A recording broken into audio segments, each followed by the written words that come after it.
quero, antes de iniciar a mensagem, eu quero fazer uma oração. Feche os seus olhos. Pai, eu quero, nesse exato momento, fazer aquilo que o homem não consegue fazer. Abrir o coração para que as pessoas possam ter esse coração generoso, não somente os que estão aqui, como assim tem sido. Graças a Deus por ter uma igreja séria, uma igreja transparente e um povo extremamente abençoador. Mas também peço por aqueles que nos acompanham, que ainda não são membros, mas também que participam, que nos ajudam, que cada dia, Senhor, a Tua mão possa abençoar cada um dos nossos irmãos, aqueles que são dizimistas, aqueles que são ofertantes, e aqueles que se sensibilizam com a obra e dão credibilidade a esse trabalho. Pai, nós estamos pedindo durante esse período de desafios grandes, imensos, que a Tua boa mão esteja conosco e que não falte o milagre, as provisões para o Teu povo.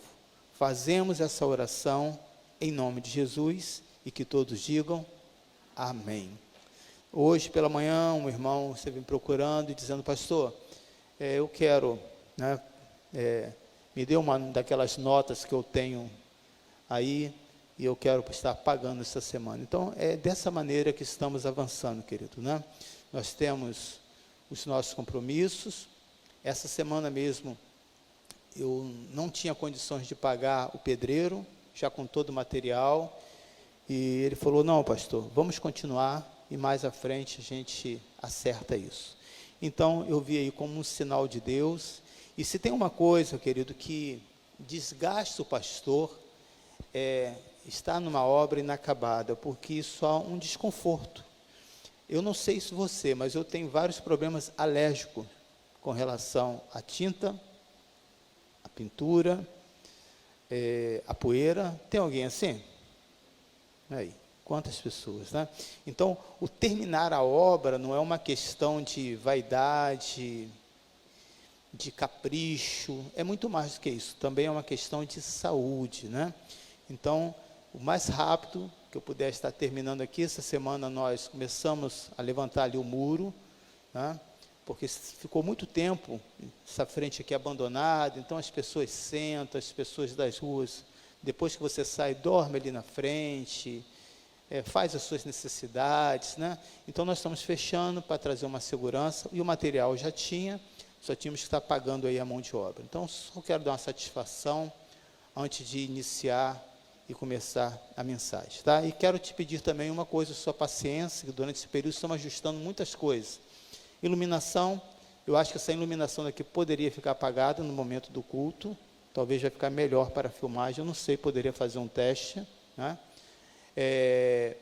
E ainda continua com eco, né? Porque nós estamos ajustando a mesa, e essa mesa dá um pouco de trabalho, porque é algo muito sofisticado, é algo novo. Você está numa igreja chique, a igreja do Senhor, amém? Então, vamos lá, momento da palavra do Senhor.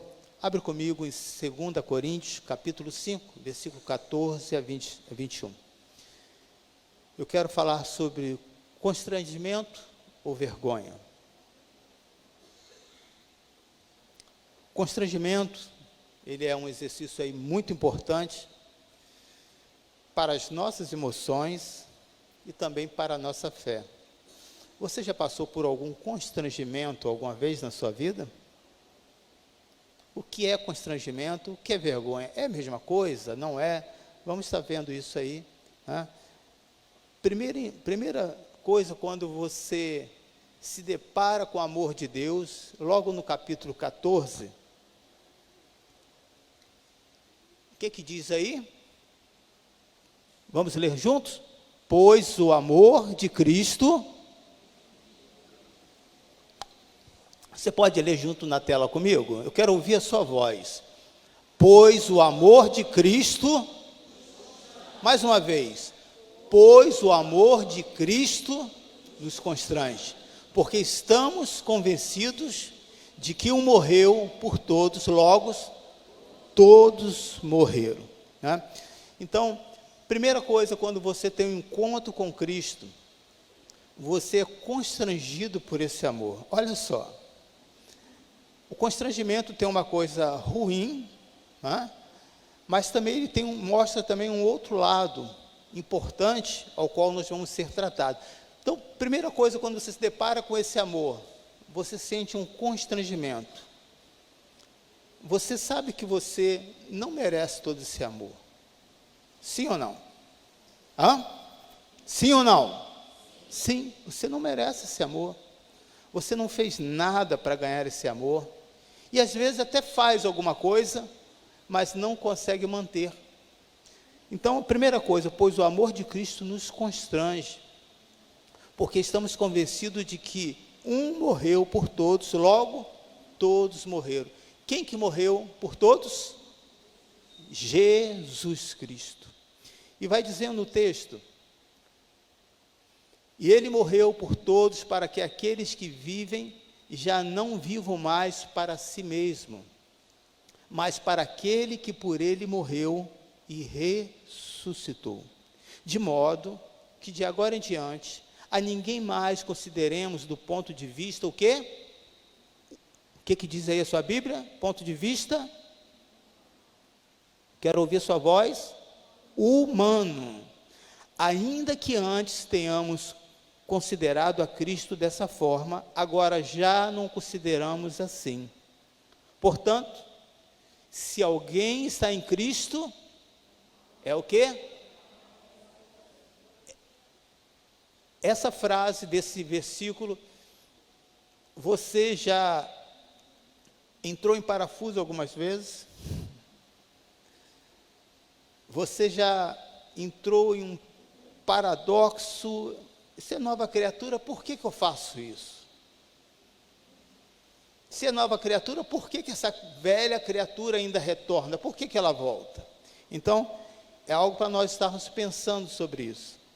As coisas antigas já passaram, mas elas não estão sempre retornando na sua mente?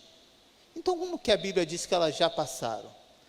Essas coisas passam, essa velha natureza, ela morre, quando nós estamos debaixo de quê? Da cobertura de Cristo.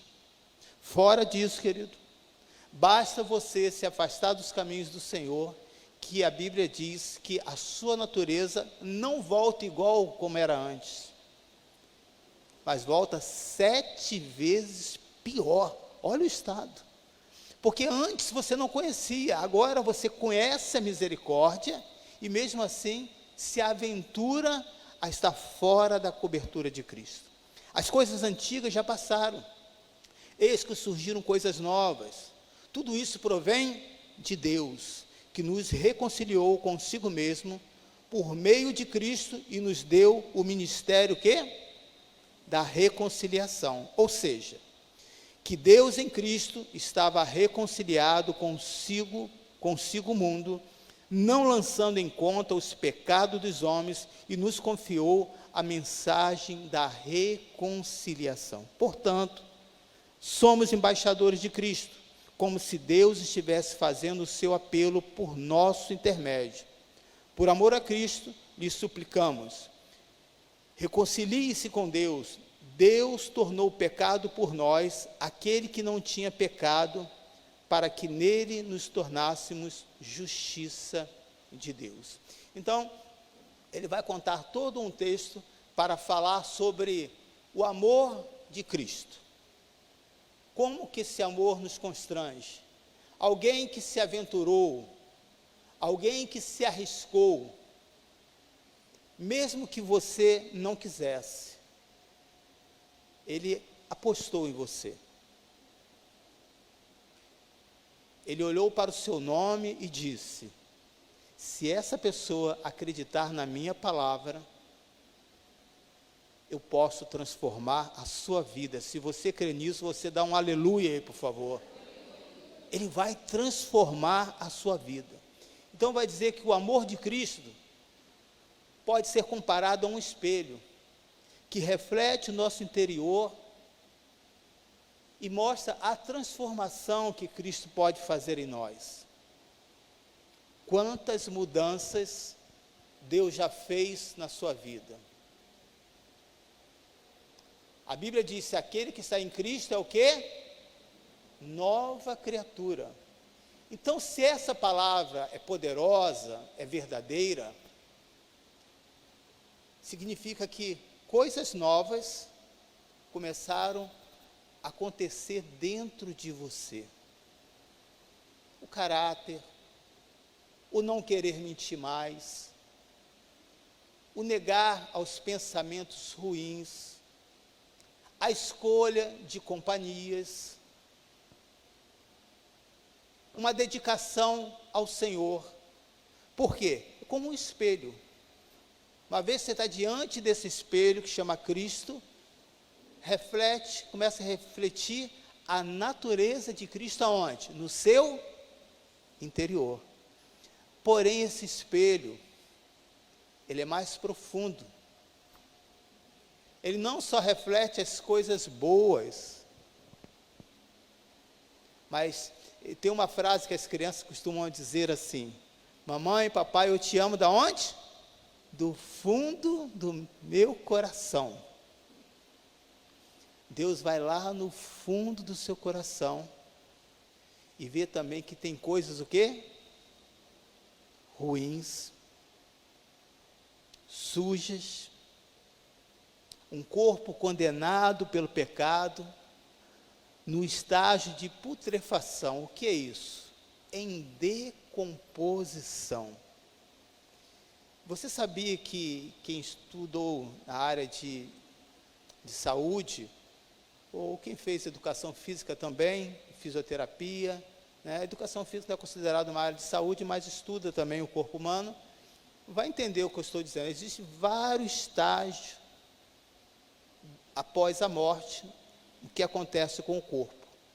E para chegar nesse estágio final, leva um período de 12 a 14 horas. Ou seja, mesmo depois de um corpo de uma pessoa morta, esse corpo reluta para permanecer, né, intacto.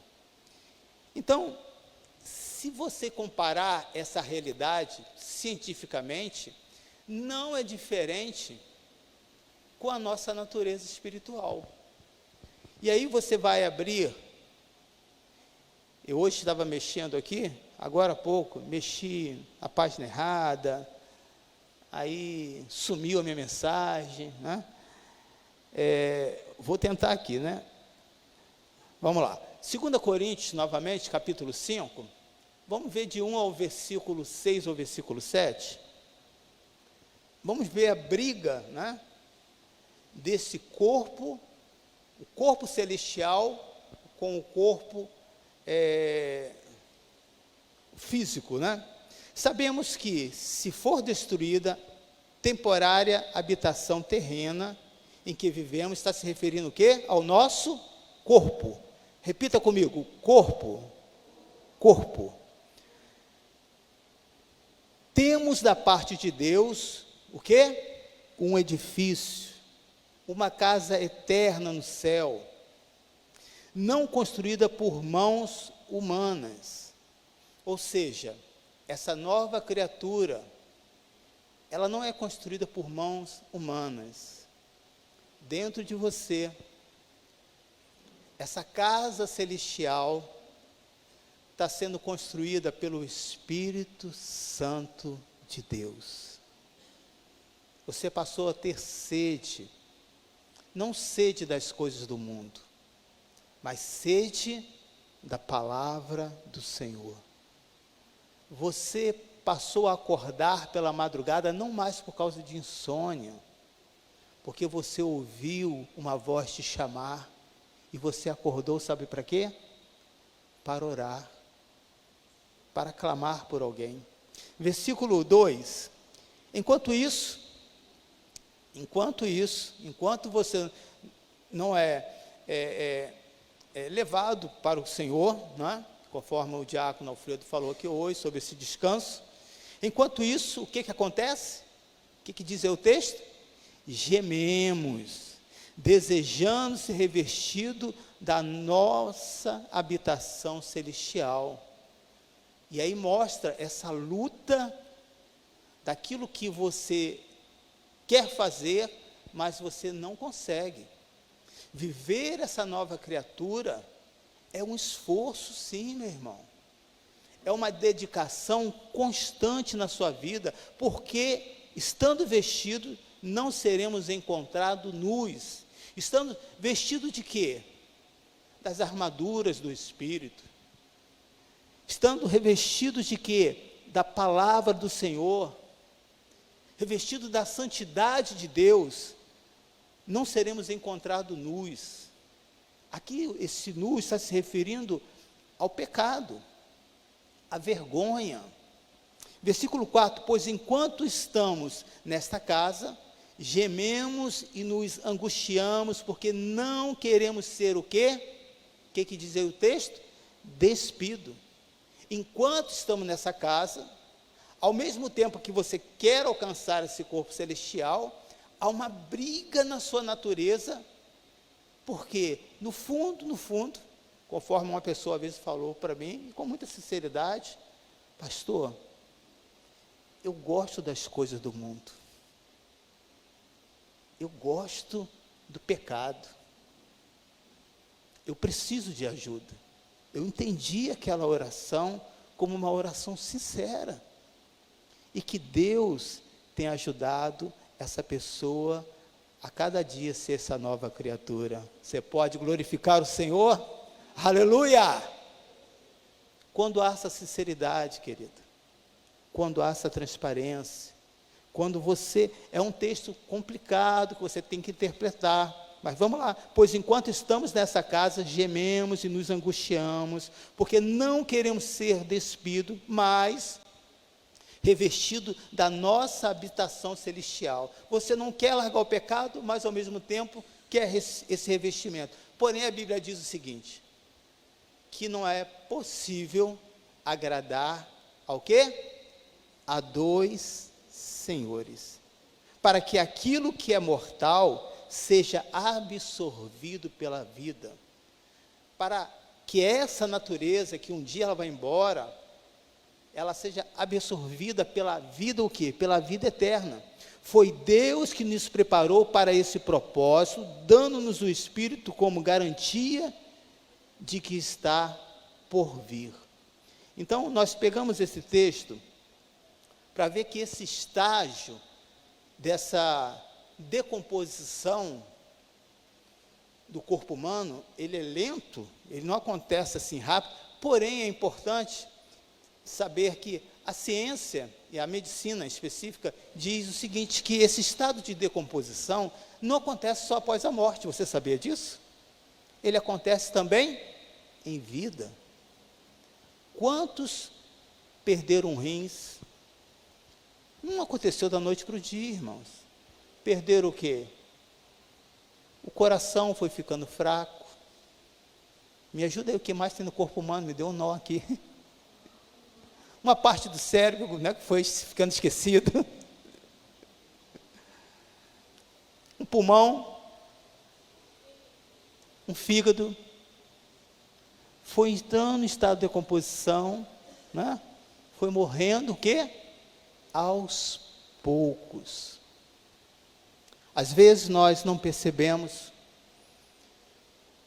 que passamos por esse constrangimento com permissão de Deus. Sabe para quê? Para que você possa ver não só a beleza daquilo que Deus fez, está fazendo através do amor, mas também das coisas que ainda precisam ser mudadas na sua vida. Aqueles que precisam e tem coisas para ser mudadas ainda na sua vida, você pode dizer, eu recebo essa palavra, pastor. Eu, como membro, recebo essa palavra. Podemos ver aqui em 1 Samuel,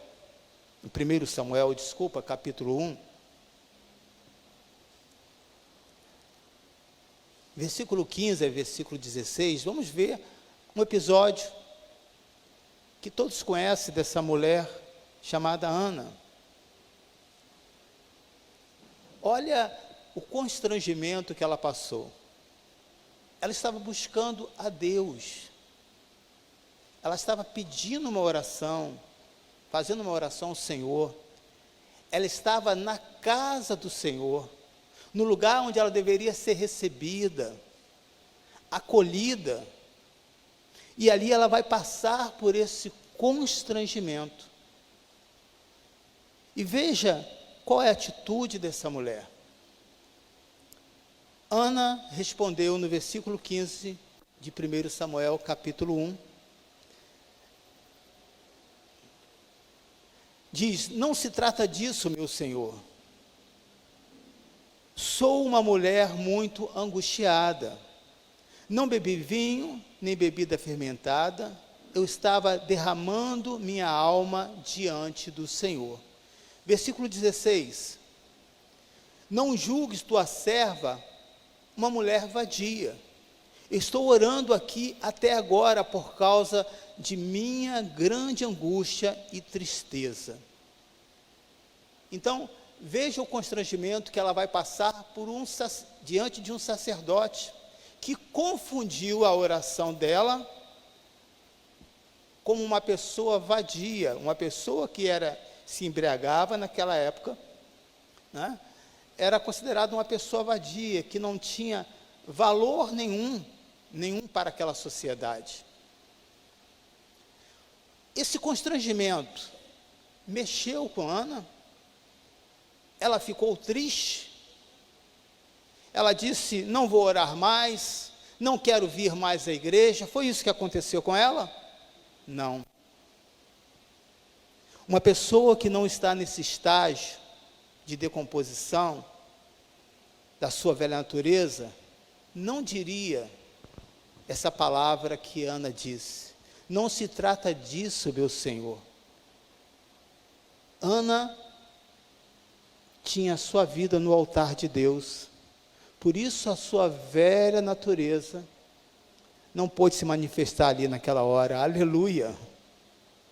Porque ela poderia dizer: seu vagabundo, seu ladrão, seu roubador de carne, junto com seus filhos, você não rouba, mas os seus filhos roubam, seu bêbado, porque tudo isso era o profeta Eli naquela época. Mas o que ela vai dizer? Não se trata disso, meu Senhor. Aquele constrangimento dela estava sendo ali uma prova diante desse espelho que se chama Cristo, para ver como estava a sua natureza. Ela não perdeu o foco. Irmãos, os constrangimentos que passamos pela nossa vida nos ajuda a ver como que está essa natureza, se ela está morta ou se ela ainda está bem viva. Constrangimento ou vergonha? O que é constrangimento? Insatisfação, desagrado, coisa vergonhosa. Resumindo, é aquilo que pessoas terceiras fazem com você e que te surpreende.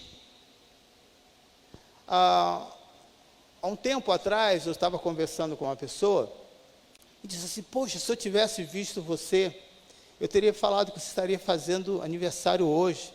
Ela falou: pastor, não permita não faça isso. Não faça isso, porque eu vou ficar extremamente envergonhada. Então, se eu tivesse essa atitude, mesmo achando que seria uma boa atitude, eu estaria fazendo o quê? Constrangendo aquela pessoa. E o ato desse constrangimento traz o quê? Vergonha.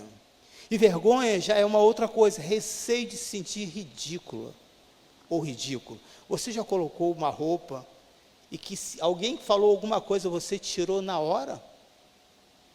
Que eu não tinha percebido isso. Será que as pessoas vão achar isso mesmo de mim? E aí você não coloca. Quantas pessoas não são autênticas porque são influenciadas por outros e se sentem constrangidos, se sente desonroso perante uma situação e acaba não fazendo. Escrevendo o título dessa mensagem, justamente por algo que eu falei hoje pela manhã, não é? Eu sinto muito constrangido quando eu tenho que pedir recursos para a igreja. E fico muito constrangido quando, sabendo que a minha índole, o meu propósito é bom, e não tenho tudo aquilo que eu gostaria que tivesse para manter a casa do Senhor. Eu fico pensando sobre isso. Sobre aqueles discípulos, quando tiveram que pagar os impostos, o que Jesus falou? Vai aí, Judas, dá uma olhada aí no caixa aí para ver como é que está. O que ele falou? Vai lá no mar, não é isso? E vai encontrar um peixe lá. Imagina se aquele peixe, chega lá, tinha muitos peixes. E aí os peixes, adivinha qual é? Já era vergonhoso chegar ali e ter que pegar uma moeda para pagar um imposto. Por que Jesus não já fez um milagre? E já deu esse dinheiro logo para eles. Isso mostra, querido, que a obra do Senhor, ela está em constante dependência. Cada dia mais, o fazer morrer essa velha natureza, é fazer algo que nós não gostamos, pelo menos eu não gosto. Eu não gosto de ser dependente de nada. Acho que só eu nessa noite, né? Imagina, você precisar tudo pedir às pessoas. E aí eu vou mostrar para você agora, eu quero que você tente identificar. Será que Jesus passou por isso, por um constrangimento também? O que você acha? Se a Bíblia diz que ele passou por todas as etapas da nossa vida, e ele vai ter esse constrangimento já no início do seu ministério. Olha só que coisa interessante. Vamos lá, quero ver se você identificou, se eu conseguir dar uma boa explicação do que é constrangimento, é quando o terceiro tem alguma atitude com você, né? E vergonha é aquilo que você sente por aquilo provocado pelaquela pessoa, né? No Evangelho de João, capítulo 2, versículo 1 ao versículo 5, vamos ver aí esse exemplo, né, de Jesus com a sua mãe em um casamento. Talvez você nunca tenha visto, né, por esse olhar, o que os nossos pais nos faz passar. Seus pais já constrangeram você alguma vez? Que havia algo que me deixava constrangido e eu não permito que os pais façam, é quando quer apresentar uma criança aos seus amigos. Você esqueceu que quando você era filho, pelo menos eu, não gostava disso. E aí, eu lembro de uma fala da minha filha que disse: pai, tenta entender, os seus amigos não são meus amigos, mas eles são meus amigos porque são seus amigos. Deu para entender? Não, né? Ela estava dizendo assim: os seus amigos são seus, e eu recebo porque eles são seus amigos, mas não são meus amigos, que eu ando junto, que eu caminho junto, que eu tenho a minha história de vida. Ficou claro agora? Então, é muito comum, né? A pessoa vem com uma criança e diz assim: vou apresentar o pastor. Gente, aquela criança fica desesperada porque você já forçou, e outra porque é o pastor. E aí você não sabe por que a criança fica tão apavorada e fica constrangida. Sabe por quê? Eu já peguei várias mães fazendo isso. Não mexe nessa planta porque é do pastor. E a criança fica apavorada. Esse pastor, então, é um monstro. Então, quando vai apresentar o pastor, vai entregar todos os meus pecados.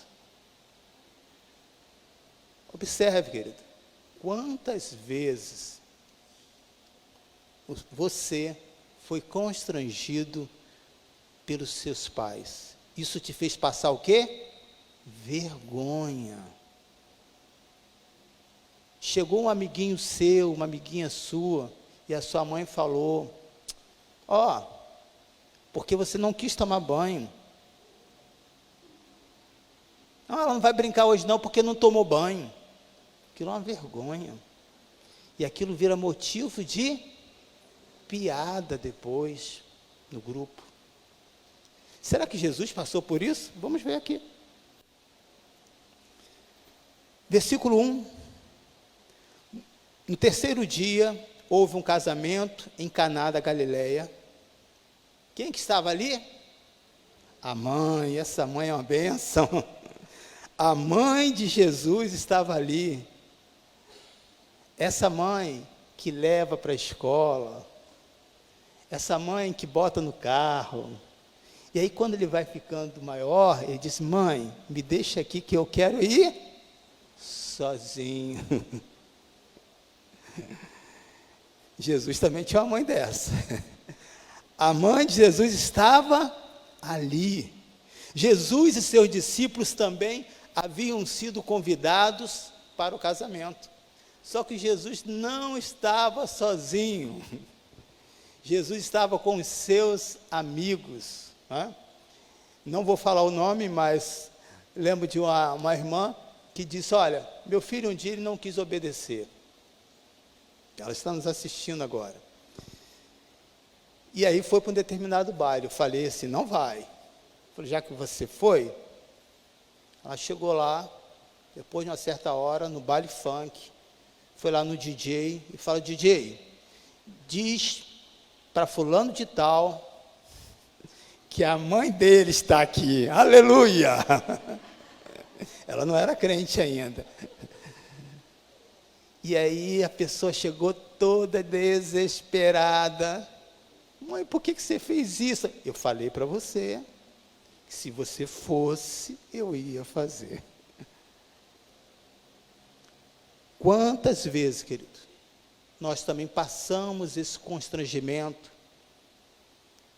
como cristão, de vergonha de coisas que não deveríamos fazer, e fazemos. Não faz porque você quer não, querido. É uma coisa que foge do seu controle e daqui a pouco já falou, já fez. E aí, fica por isso mesmo? Não, a Bíblia tem uma resposta para isso. Jesus não estava sozinho, início do seu ministério, estava ali com seus discípulos, aquela coisa ainda que não entendia muito, se era o mestre, se era um amigo, mas pelo menos um bom líder, né? Vamos seguir. Tendo acabado o vinho, quem que aparece novamente? A mãe, aleluia, essa mãe é uma benção. A mãe de Jesus lhe disse, eles não têm mais vinho. Veja a resposta de Jesus. Que temos nós em comum, mulher? Jesus aqui estava dando uma resposta atravessada, errada, para a mãe, não.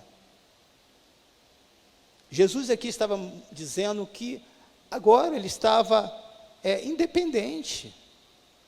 Ele agora não estava mais numa posição de filho.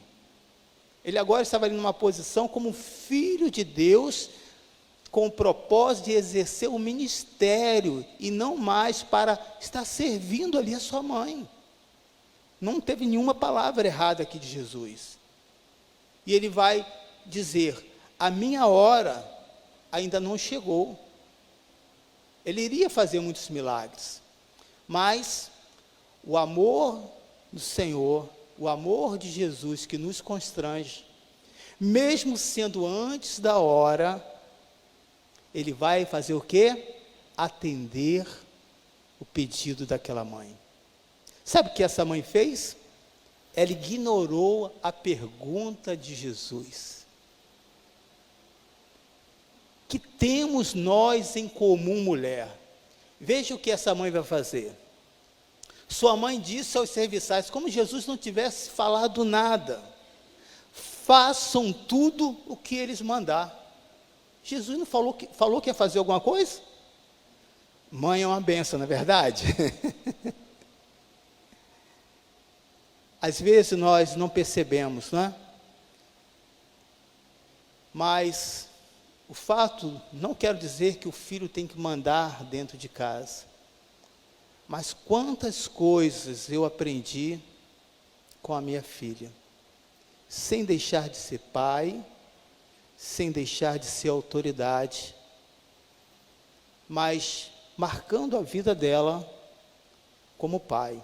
Agora mesmo, antes de vir para cá, às 18 horas ela já me ligou dizendo: pai, você está onde? Falei: eu vou pregar. Pai, eu estou perdido aqui na hora. Quando você, querido, respeita os seus filhos, e quando você entende que você não pode fazer tudo e tem um limite, esses filhos vão te honrar, mesmo depois, quando estiver distante. Pode acreditar, querido.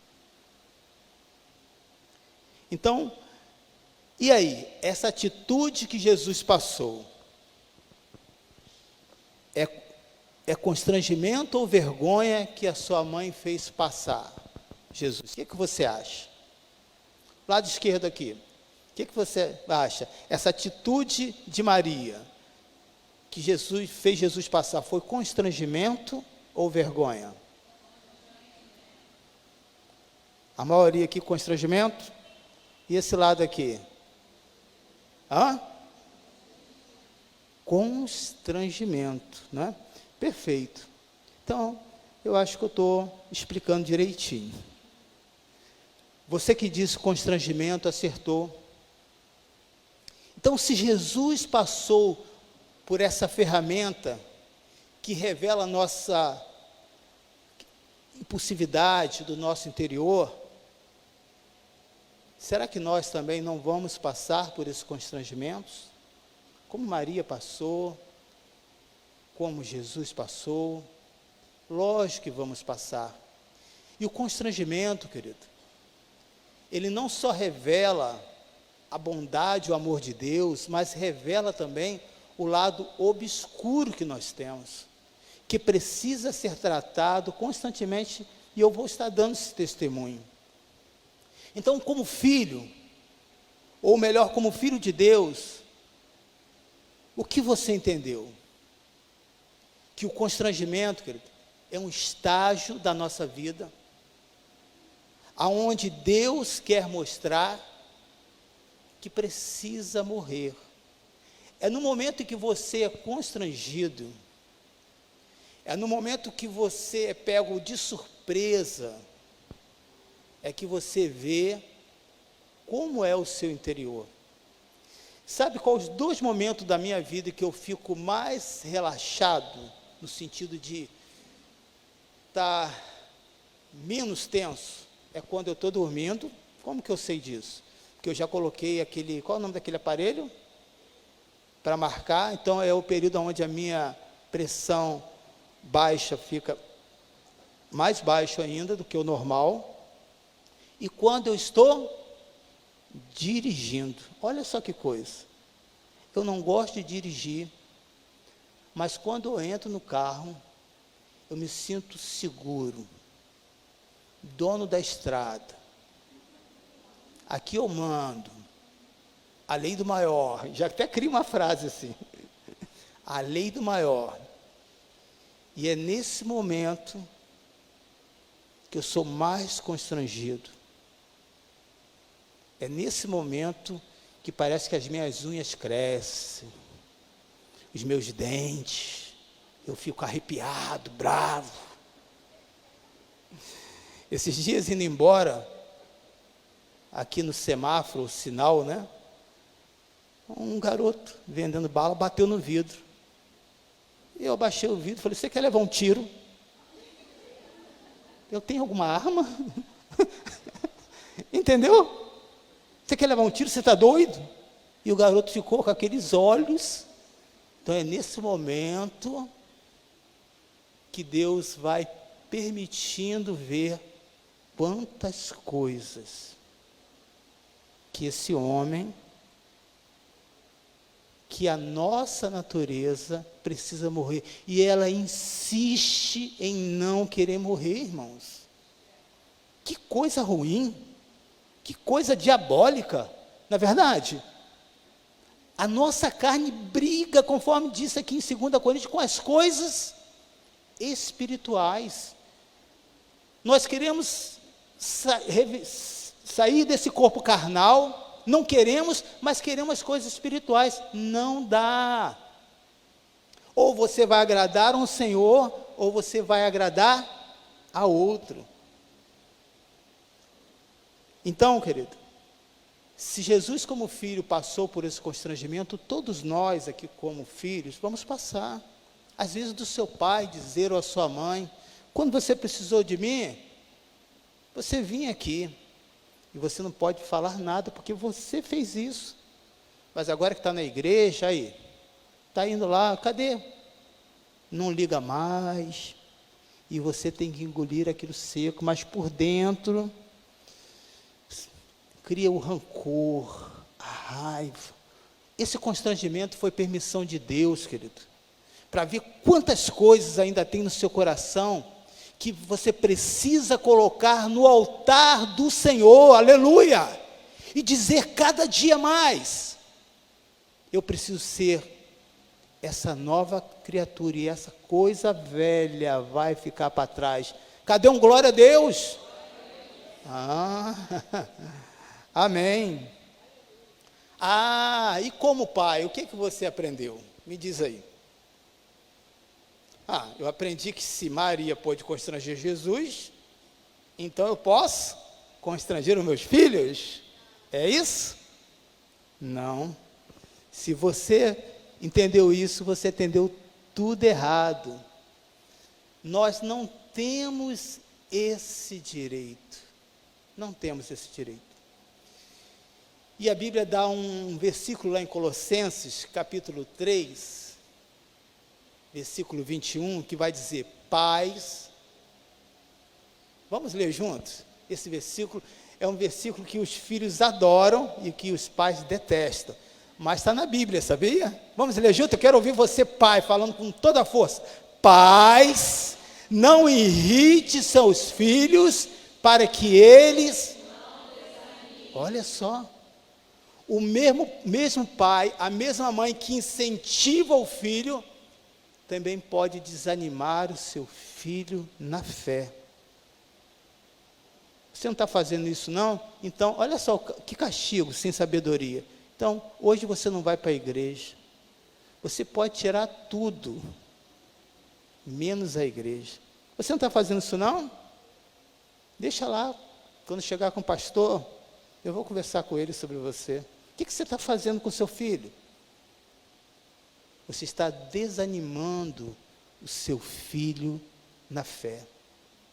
Mas Jesus, que tinha sua natureza sob o controle, nas mãos do Pai, ele conseguiu passar por esse estágio. Aleluia.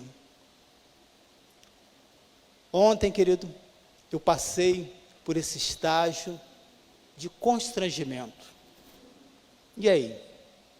O que você acha? O pastor, a carinha de santo.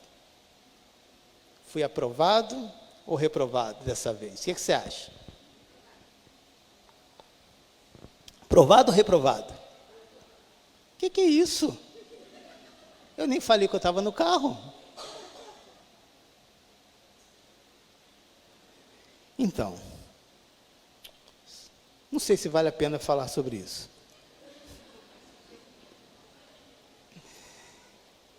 Eu não vi a minha nota, mas o Espírito confirmou. Sabe quando você faz uma prova e você fala assim, eu não quero nem ver? A minha esposa é assim, ela na faculdade, ela fala, fiz uma prova péssima, não quero nem ver. Aí ela não falava nada, falei, deve ter tirado uma nota horrível. Quanto você tirou? 9,8. Eu falei, isso é horrível, o meu negócio é 10. Eu falei, quando eu tiro um 7, eu já estou dando glória a Deus, aleluia, louvado seja o Senhor. 9,8. Então não é o caso da minha esposa. Eu não queria ver a minha nota, porque eu já tinha certeza que eu tinha sido reprovado. Muito cansado, eu fui negociar, né?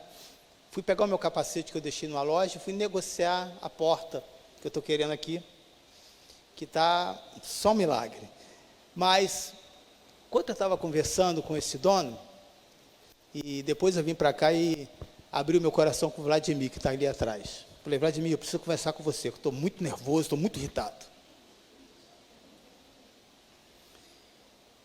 E aí eu estava conversando com o dono, estou vendo um motorista, lá no alto, em Niterói, fazendo a manobra do carro, mas tinha um espaço para ele, entre o meu carro e o carro do dono. Né? E ele desce do carro, do ônibus, e vai lá e tira a foto da placa do meu carro. E o dono falou assim, olha, outro dia os motoristas fizeram isso com um cara que estava aqui, ele era delegado. E ele foi lá e enfiou a arma na cara do camarada. E eu falei para ele assim, mas eu não estou armado. Mas dentro de mim tinha ali uma bazuca, uma coisa assim, sabe, terrível. Quando ele falou que tirou foto, eu corri atrás do ônibus, gente, bati com a minha mão no ônibus e fui lá tirar satisfação com o motorista. Está achando que ele deu bola para mim? Você bateu no meu ônibus? Eu falei, eu quero quebrar o seu ônibus, cara. Quem autorizou você a tirar foto? E por que eu estava tão incomodado em tirar foto? Por quê? É uma estratégia, não sei como que eles fazem em Niterói, mas tudo em Niterói é multa ou reboque.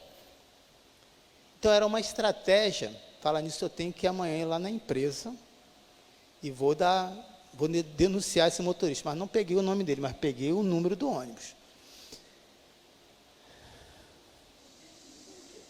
Se acalmar. Aonde que eu estava? O motorista desce e fala assim, eu tirei foto mesmo. E ele não desceu para me pedir desculpa não, ele desceu para ver se eu tinha amassado o ônibus. Eu não bati, né? Carinhosamente, não amassei mesmo, só bati para ele parar. E aí eu comecei a discutir com ele. Não xinguei, aleluia, glória a Deus, né? Não tenho mais essa natureza. Mas aqui dentro tem um vulcão que de vez em quando ele explode, e é um constrangimento para mim. Você sabia disso, irmãos? E aí os passageiros desceram todo. Moço, pelo amor de Deus, não, você vai ter que tirar essa foto, eu não vou tirar, você vai ter que tirar essa foto. Moço, pelo amor de Deus, a gente quer trabalhar.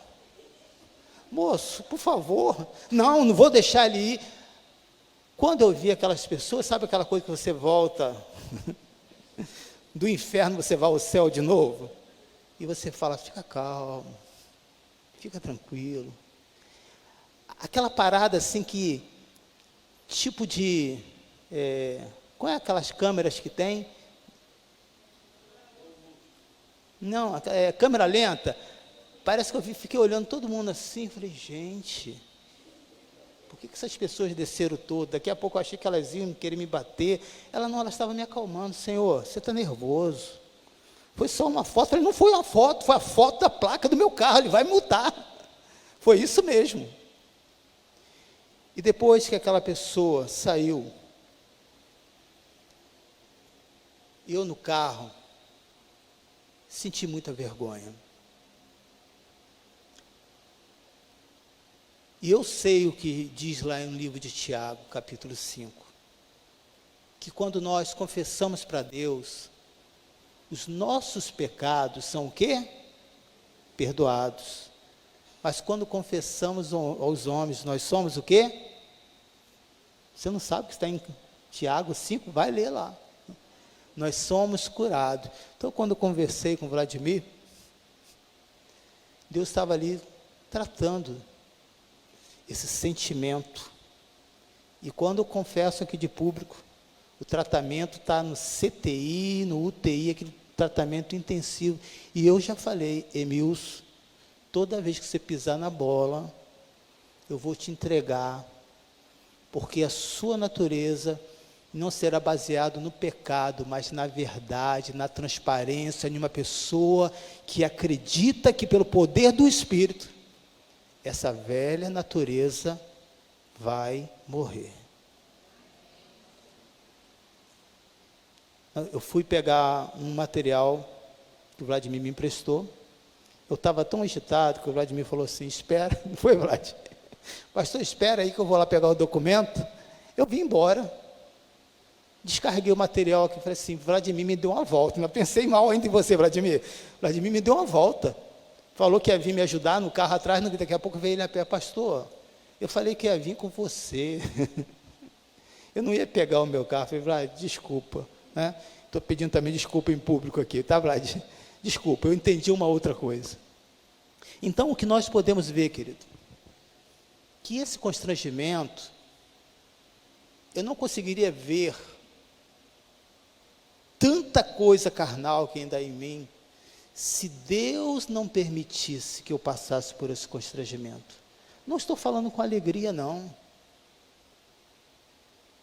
Não estou falando para te convencer e dizer que isso é normal, não. Eu estou falando com um ato de vergonha, para que cada dia mais essa minha vida se submeta ao altar do Senhor e que você olhe diante de uma pessoa aqui que não é hipócrita, não fala aquilo que não vive. Se você escuta uma mensagem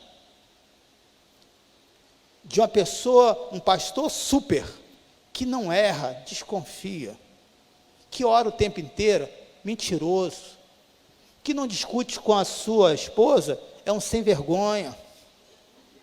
Ele é tudo menos pastor. O pastor do Senhor, querido, um filho, uma filha de Deus, passa por esses constrangimentos. E você pode ser aprovado ou reprovado. Já houve momentos que eu fui aprovado. Você me ajuda e dá um glória a Deus. Eu estava caminhando com meu shortinho, apertado, de malha mesmo, sabe? Se você for lá em Niterói, você não vai conhecer o pastor, não. Com a touquinhazinha de pirata, eu boto, sabe para quê? A irmã está olhando apavorada. É porque eu não tenho cabelo e o suor cai na vista. Então eu boto a touquinha, fico aqui. Algumas pessoas me conhecem, pastor, mas geralmente não me conhecem. Então eu estou indo lá, passando pela praia, indo ao monte para orar, como eu sempre faço aos sábados. Tinha um saxofonista que olha para mim e diz, olha a roupinha dele, olha a bermudinha dele. Você sabe que a gente carioca, sabe como é que é. Sabe aquele dia que você está no estado de graça? E eu olhei e vi que ele estava com a mesma roupa, com a mesma touquinha. Na minha cabeça eu vi assim, fecha a boca, meu filho, e toca, só toca. Aí fulano, aí falou com cara de rua, aí o shortinho dele. Naquele dia, eu passei. Eu não parti com palavras, nem com atitude, só falei, Senhor, o Senhor sabe até onde eu consigo segurar esse meu temperamento. Então, querido, há momentos que somos reprovados, mas também há momentos que somos aprovados. Finalizo dizendo que Jesus teve apenas um ato de vergonha. Apenas um ato de vergonha.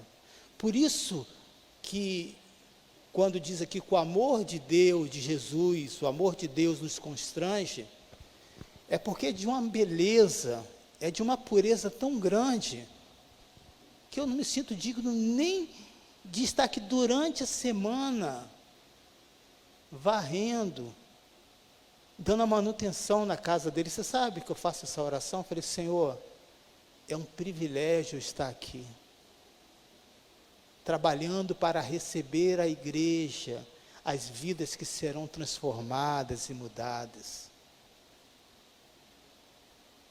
Porque a beleza de Cristo, a grandeza do Senhor, nos constrange, querido. O quanto somos tão pequeninos. Temos temperamento que nos surpreende, que você mesmo fica apavorado com a sua atitude. E no livro de Hebreus, capítulo 12, versículo 2, vamos ver o que o autor nos diz. Diante de situação como essa, só sentir vergonha? Não. Só entender que o constrangimento é uma ferramenta para trabalhar as suas emoções e a sua fé? Só isso não. É também para você continuar prosseguindo para o alvo. Glória a Deus! É para você continuar prosseguindo. Versículo 2: tendo seus olhos fitos em Jesus, não se desvie para a direita, nem para a esquerda, mas olha para o autor e consumador da sua fé. Ele, pela alegria que lhe fora proposta, o que ele fez? Suportou a cruz, desprezando a vergonha, porque o que ele passou era um ato de um criminoso, de alguém que tinha feito algo terrível para a sociedade. Não era o caso de Jesus. Aquele ato de vergonha, ele desprezou e assentou à direita do trono de Deus. Siga o exemplo de Jesus. Não se prenda a ela, a vergonha. Infelizmente, querido, eu sei o campo, aonde é o campo da minha fraqueza, no dia a dia da sociedade. E por mais que eu tente me controlar,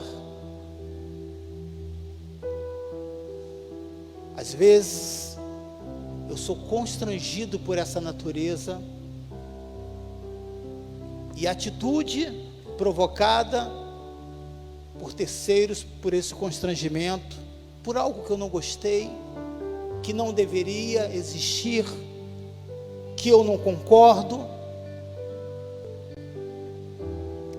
ao mesmo tempo serve para ver a minha natureza, que não aceito isso. Eu quero deixar isso bem claro, que não aceito ser dessa maneira. Eu quero me espelhar em Cristo Jesus, constantemente como um atleta. Eu busco a perfeição, não dos meus atos, mas em Cristo Jesus. Siga nesta noite o exemplo de Jesus, irmãos. Ele não se deixou se prender pela vergonha. Eu errei, Deus não vai me perdoar. É mais fácil você assumir o erro, é mais fácil você confessar. É a melhor coisa que você poderá fazer em desprezo a esse sentimento de vergonha. E dizer, mesmo se fosse eu não aceitaria essa atitude. Mas Jesus não é você. Você pode dizer, muito obrigado. Muito obrigado, Senhor, porque esse amor me constrange.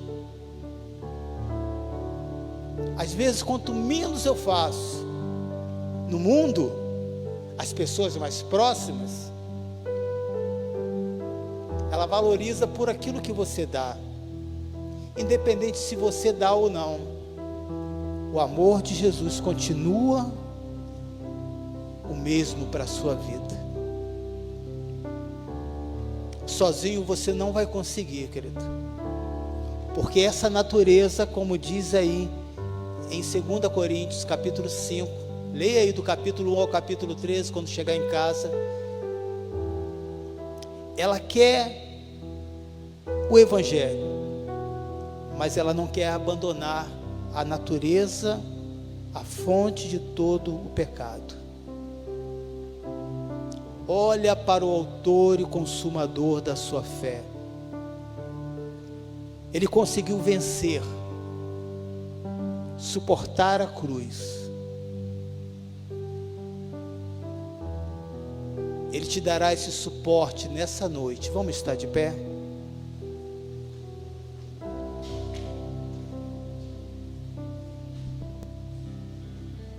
Quais são as coisas da sua velha natureza que ainda te constrange e que leva você a passar vergonha? Feche os seus olhos. Ele vai te dar esse suporte nessa noite. Senhor, aqui estão os seus filhos, que estão abrindo seu coração, como eu sempre faço, como os irmãos que pregam aqui fazem. Vivemos o Evangelho na prática, Senhor, no dia a dia. Aceita o perdão de Deus. Esse perdão não custou barato, custou muito caro, para você desperdiçar em não se perdoar.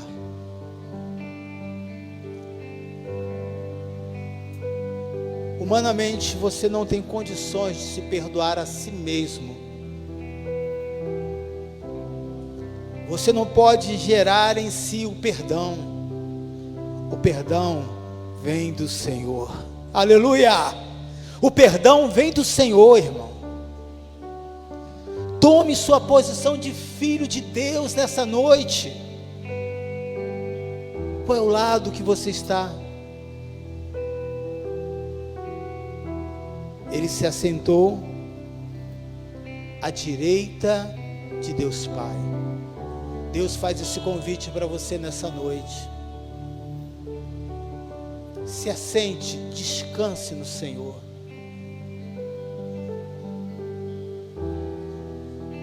Eu digo para mim, todas as vezes quando eu pego o carro para ir para qualquer lugar: Senhor, esteja comigo, me ajude, me capacita, me dê a tua paz. Eu quero estar olhando para ti.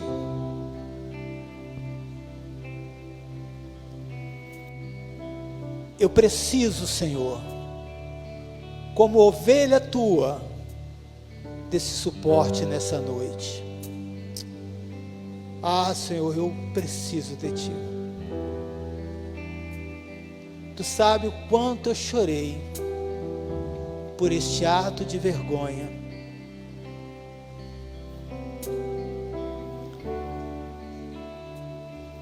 Mas eu desprezo essa vergonha, Senhor, porque eu não vou olhar para mim, porque eu não tenho nada para oferecer humanamente a não ser o teu amor. E eu começo a visualizar nessa noite, irmãos, Jesus dizendo para cada um de nós que está ouvindo essa oração: se você confessou, Emilson, se você confessou falando o seu nome que está em casa agora, os seus pecados foram perdoados. Eu já nem sei mais o que você está falando, já não lembro mais. Obrigado, Jesus. Eu quero olhar, Senhor, não para as coisas que eu fui reprovado, mas para as coisas que eu já fui aprovado pelo Senhor. Louvado seja o teu nome. Quantas coisas você foi aprovado pelo Senhor, querido? Tome a sua posição nessa noite como filha de Deus, e declare: o Senhor é o meu bom pastor, e nada me faltará. Aleluia. Receba a oração, Senhor. Receba a oração. Os olhos revelam que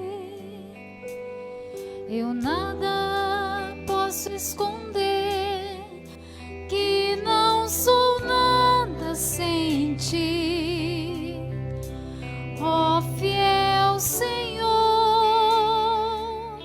Diga, aleluia.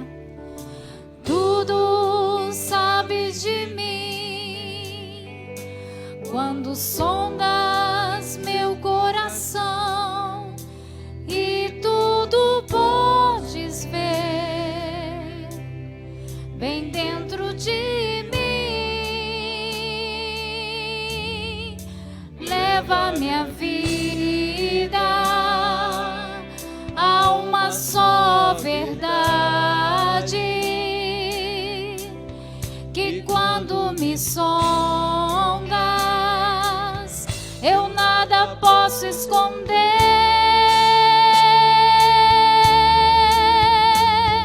Sei que a tua fidelidade leva minha vida mais além do que eu posso imaginar.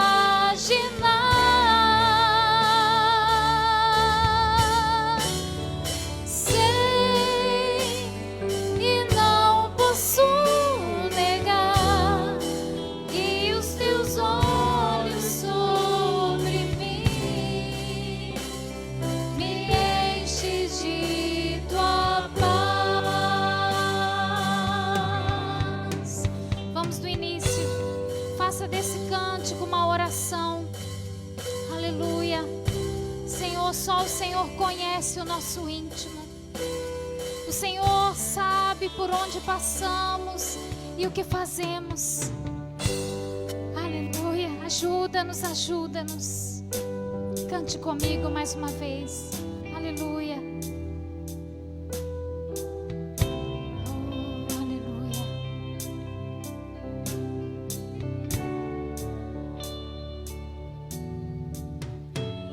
Teus olhos revelam que eu nada posso esconder, que não sou nada sem ti, ó fiel Senhor.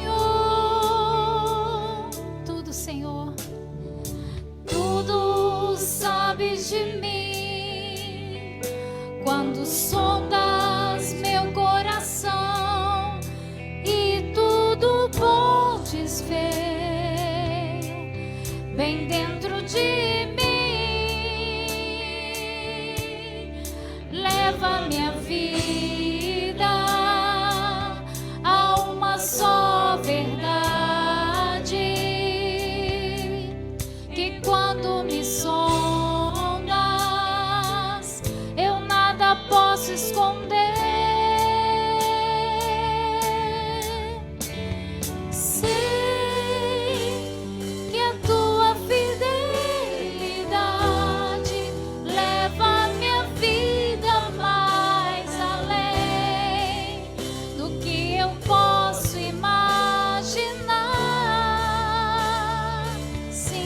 Eu sei, e não posso negar que os teus olhos sobre mim me enchem de tua paz. Eu sei,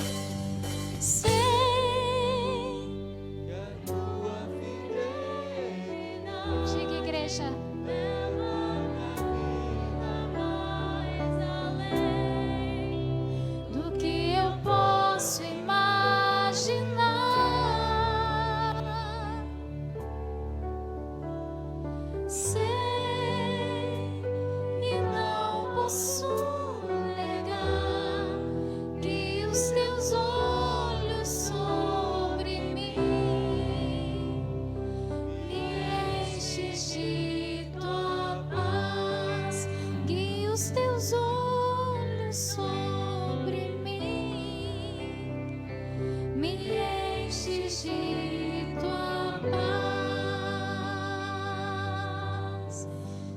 Senhor, o seu perdão.